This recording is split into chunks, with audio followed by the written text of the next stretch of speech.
Weapon customization is finally here, but which ones are the best attachments? Which weapons are actually worth upgrading at the moment? Are some attachments way more effective than others? All of these questions I'm going to be answering in this video. As you guys can see, I have fully upgraded, for example, my Liberator Penetrator, and this thing performs really well with the right attachments. I'm not going to lie. I am going to be uploading a in-depth build about this weapon very, very soon, so stay tuned for that. I'm also working on a lot of other weapons. The Eruptor is being upgraded as we speak. But in this video, let's talk about some of the most asked questions that I've gotten on stream. How does the XP system work? Well, one thing you need to know is that it is not from getting kills. It is actually from finishing missions. So that's the number one thing I want to talk about.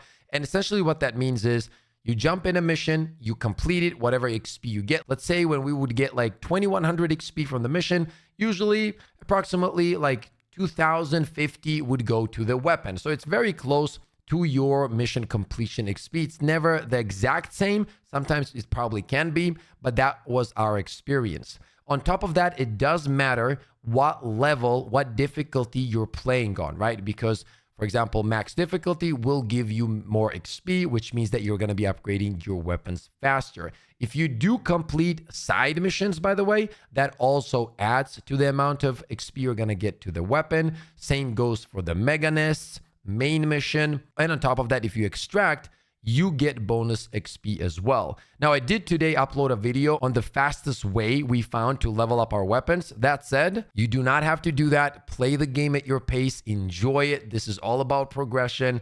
That video is just there for people that want to, speed farm it and make their weapons strong as soon as possible. Now, let's talk about the attachments. I'm going to start from the auto rifles because auto rifles and shotguns did get the best end of this customization so far. Now, the devs have mentioned that they will be adding new stuff and new customization options down the road, but currently these weapons are the ones that got the best, right? So for example, if you take a look at the normal Liberator right here, you will see that, we got a bunch of scopes. We also have underbarrels, we have muzzles, and we have magazines as well. Now, as I said, the auto rifles got the best options in general compared to some of the other weapons. So now the way you're going to unlock these is pretty simple. You get to level 4. If you want the reflex sight, you are going to be using the requisition slips. You're going to purchase it. Boom, it's yours. You slap it on, you're good to go.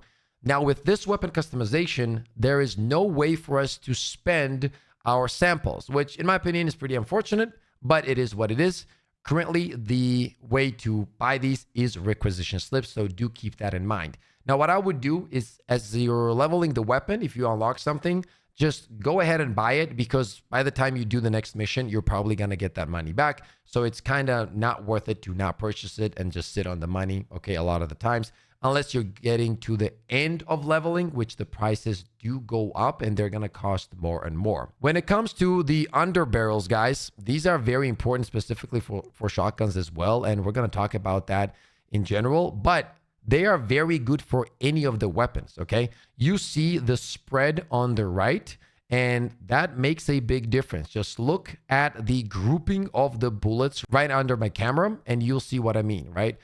For example, this one gives you -5 recoil, and that affects it a lot. Like this is your starting point. If you pick up this, not a big difference because you get an increase in ergonomics. However, the second you get to vertical recoil, you see that there's definitely a difference there. And the grouping is much more effective, which means that it's much easier to land shots. So a lot of these attachments might not look crazy when you're looking at them and looking at the numbers, but when you actually take it in game, you are going to feel a difference. Then we have, for example, angled foregrip, which, it gives you +10 ergonomics, but messes up your vertical recoil. So it is going to be up to you how you want to build these weapons. When I tell you there's different ways to build guns, what I mean is this. For example, if you go for short magazine, now you might be thinking, why the hell would I go short magazine on a AR? And I kind of agree because I feel like the ammo economy on ARs has always been the biggest problem. But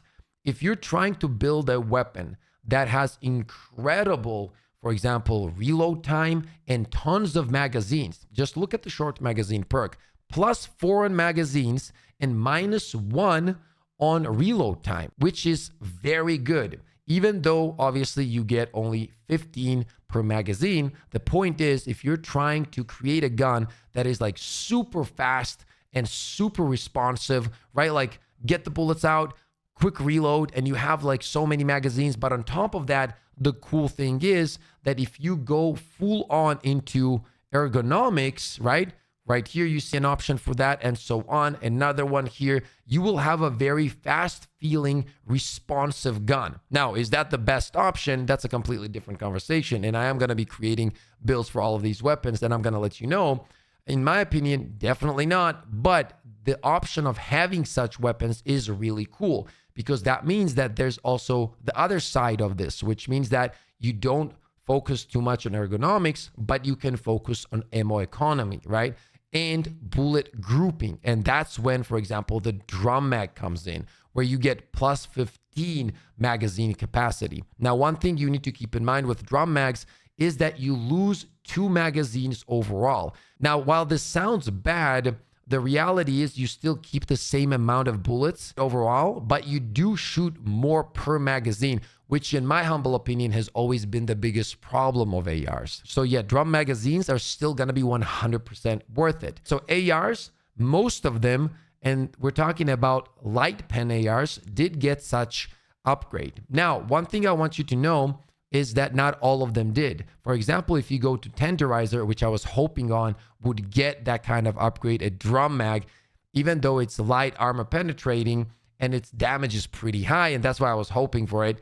This one does not have a drum mag. It has the sights, the underbarrels, all of the muzzles, all the good stuff, but no magazines. So no drum mags for this one. I hope in the future it will get one. This weapon just feels incredible overall. But yeah, there's definitely a bunch of things that we can do here as well to make this weapon feel very, very nice. And we're going to be looking into that as well. Now, another weapon that I was really interested in was the Adjudicator. This one also, it is medium armor pen, and it has capacity of 30. Damage is 95, which is actually really nice. You get all the scopes, you get all the underbarrels, but there are no drum magazines or magazines in general. Once again, hopefully this changes in the future. This is one of those weapons that I am actually interested in building. Look at this compensator on level 21, bro. Like the grouping is so good. And then you can have some of the other ones and then make the grouping even better. And the weapon is just gonna feel like a laser. Trust me on that. I've been testing out the penetrator. As I said, I'm gonna drop the build. That thing does not move with the right build, okay? Then obviously you have the scopes. I personally been really liking some of the smaller scopes. We're gonna get into that in the later videos as well. Now, when it comes to the marksmans, for the Constitution, you can only get the camos, for example. Then you also have the Deadeye, where you can only change the scopes. This could be interesting on the Deadeye, but there's nothing more, okay? The Diligence weapons also get everything but the magazines once again, so you cannot do anything with the ammo economy here. Now that you have the basic understanding of weapon customization, I want to give you guys my opinions on a few weapons that I think that are really worth investing to. Reprimand is going to be one of those weapons. Some of these look incredibly good. The scopes, that's going to be up to you, okay? However, when it comes to the underbarrels, that's where it gets interesting, because the vertical foregrip gives you minus 14 vertical recoil, which is kind of crazy for this weapon. On top of that, you can get minus 20 from the final compensator, dude. That's a total of minus 34 recoil. The grouping is going to be absolutely ridiculous. It's going to feel like a laser. And in general, it just feels better because it went through a lot of changes. The bloom and all that kind of stuff has been reduced, and the gun is going to feel like a laser. Like Takiba was working on this weapon and he was very happy with the results. Okay, so this is going to be one of the weapons that you should be looking into. Next up on the list of the weapons that I want to talk about is going to be the SG225 breaker, the OG breaker. This thing looks scary. I'm not going to lie. It really does. Not only can you make the grouping much better and interesting with the muzzle and the underbarrels, but guys, you have a drum mag at level 24. Generally, you have 16 in the magazine. This gives you plus 10. Now, you might be thinking, Pip, that's not a big deal, is it? it actually is a big deal. You know why? It will literally have the same amount of bullets as the other shotguns that have drum mags. Now, the cool thing though is those shotguns have 240 damage per shot. Meanwhile, this one has 330. So if you're looking for an absolutely insane add clear machine, this is going to be the weapon for you. Once again, I'm going to be building this weapon. It's already level 5. I'll probably max it out in a few hours here. And I'm going to be creating the best possible builds for whatever it is for this weapon. So keep that in mind. Eruptor, ladies and gentlemen. This is an absolute animal. Full build coming for the Eruptor tomorrow. You're going to love it. It's a beast. Do not skip this weapon right now. Do not. Scythe, which I'm also very interested in. And it did get itself a high capacity hit sink and a high dissipation hit sink, right? These two are very important here because these will give you the ability either to have a bigger hit sink or cool down faster. I'm probably going to upgrade this one next after some of the other weapons. This is definitely going to be my top 5 priority weapons to upgrade. So overall, if a weapon has any kind of ammunition increase per magazine, go for it. That is the biggest problem in this game. It's always ammo economy per magazine, right? So if there's any way to fix that on a weapon, you should always go for it. Prioritize that. It will completely change the game. And after that, worry about like fixing the recoil, having better shots and whatnot. And finally, obviously, each weapon has a bunch of patterns, which is something cool to chase, right? I personally really like the Arctic on the weapons. I feel like I was kind of surprised that this was like one of the first ones and the cheaper ones. The other ones are pretty nice as well, depending on what kind of look you're looking for. But it's very exciting to have something to chase in. This gives the players to express themselves a little bit more. You know what I mean? So that's always cool. So huge dub here from Arrowhead. I love this. And hopefully in the future, maybe they add more and more camos that are rare, super rare, tied to like whatever difficulties that they are going to add in the future. And that would be incredible, okay? Scythe, in my opinion, looks absolutely fire. That's all the info you need about weapon customization.